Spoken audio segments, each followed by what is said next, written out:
Aš nemokėjau daryti, valgyti. Aš nemokėjau dirbti, todėl kad visą laiką mane gyvenime lepino, visą laiką dėl manęs visi stengiasi. Suprantat? O dabar aš galiu būti kažką tai kitiem padaryti. Ir man tai yra labai svarbu.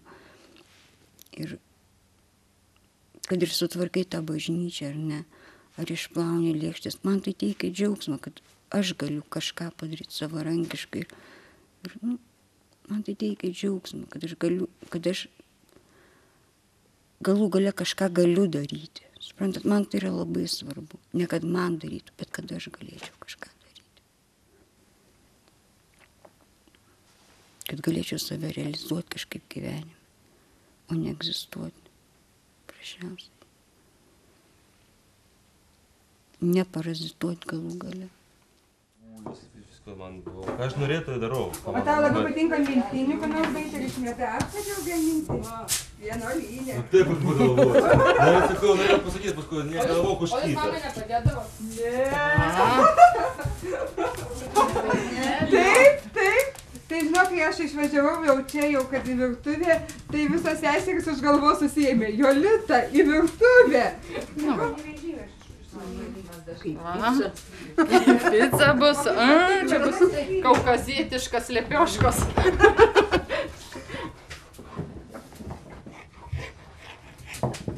Aš įdėjau, man pas man nedarydam, tokiu aš tik vienuolinį išmokau tokiu. Paskutinį.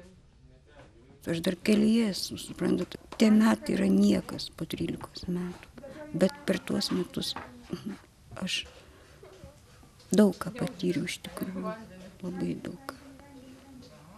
Ir Dievo prisilietimą. Ir tai nėra lengvas kelias, suprantat, blaivybės kelias. Jis yra labai sunkus ir ne vienas turbūt priklausomas žmogus tą pasakytų, kad jis kovoja už tą savo blaivybę. Kiekvieną dieną man yra kova, suprantat. Kiekvieną dieną aš kovoju ir aš dėkoju. Aš dėkoju, kad aš prabudus, kad aš galiu pamatyti medžius, saulę ir kad man gera gyventi. Suprantat, man paprasčiausiai gera gyventi. Gera matyti žmonės. Gera su jais kalbėti. Aš gyvenu, suprantat? Aš gyvenu. Ultima volta ancora metteremo l'Edelweiss sopra, restauriamo anche un po' la nostra e dopo prepareremo già impaccata in modo che quando viene posso portare via subito. Ha detto metà marzo dovrebbe essere qua. E spero, sì, è facile che venga prima lui di noi quando torniamo. Brolis Karlo, toks neitališkas italas, santūrus, negreitas kalbėti, bet ištartas žodis svarus ir tvirtas. Jame dera du keisčiausi dalykai – menininkas ir ekonomas. Jis sugeba rūpintis ne tik bendruomenės ir vienuolyno buitinėmis reikmėmis, bet ir kurti grožį. Karlo – ikonų tapytojas. Šio meno paslapčių jis išmokė brolių Paulių. Jų tapytos ikonos puošia Pakūtos ir Klaipėdos bažnyčias.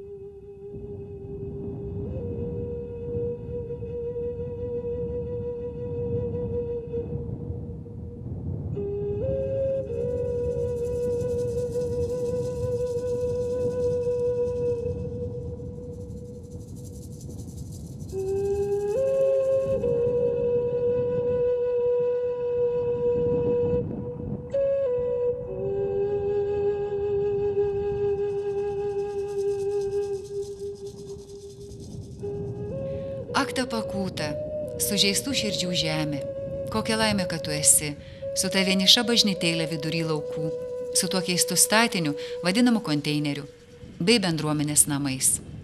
Prieš 6 metų atvažiavau sudraskyta širdimi. Atrodė, kažkas nuplėšė odą ir esu vienas skausmas. Ta deginančią gėlą slėpiau, niekam nieko nepasakojau. Užsisklendžiau savy ir nebenorėjau gyventi.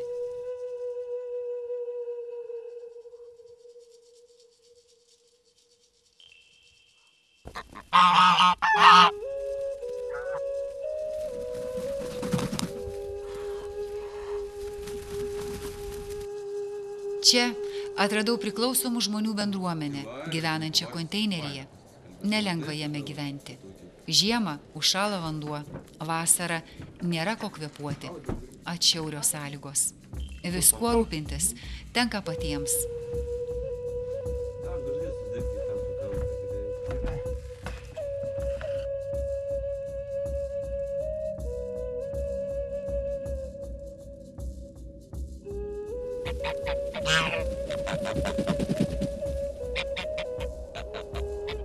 Tuomet čia gyveno 10 vaikinų ir viena mergaičiukė Diana.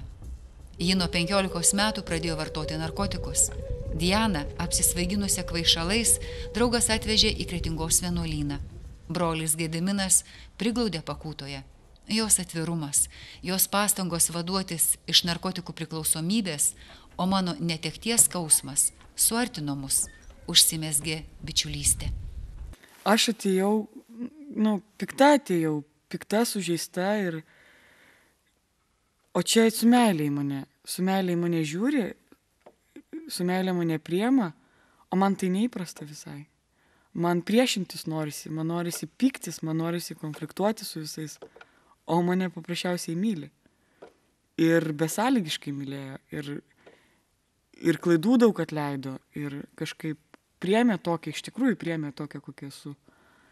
Ir niekas su manim nesipyko, aš pati su savim pykausi. Ir kartais atrodė, kad jau nebegaliu ir nebenoriu, ir kad žymiai paprašiau būti ten, ir nesinori būti to žmogum, ir būkit jūs tai žmonėm, bet va kažkaip, matyt, Dievas vedė ir atvedė. Nes tikrai buvo momentų, kai norėjosi spjauti ir eiti. Kokie skaudus buvo Dianos atkryčiai. Akis į akį susitikau su narkotikų galybė. Jie pasiglemždavo Dianą. Ir nieko negalėjau padaryti. Nėra žodžių, kurie sustabdytų. Nėra žodžių, kurie sulaikytų. Dejuok, verk, prašyk, viskas veltui. Likdavo tik melstis ir tikėti, kad ta pakūtoje įgyta šviesos sėkla neleis Dianai pasilikti narkotikų glėbyje. Ir Diana sugrįžo. Ji mokosi Klaipėdos universitete. Beliko tik parašyti diplominį darbą. Bus pradinių klasių mokytoja. Jau dabar dirba pedagoginį darbą ir ryžosi viena auginti sūnelį.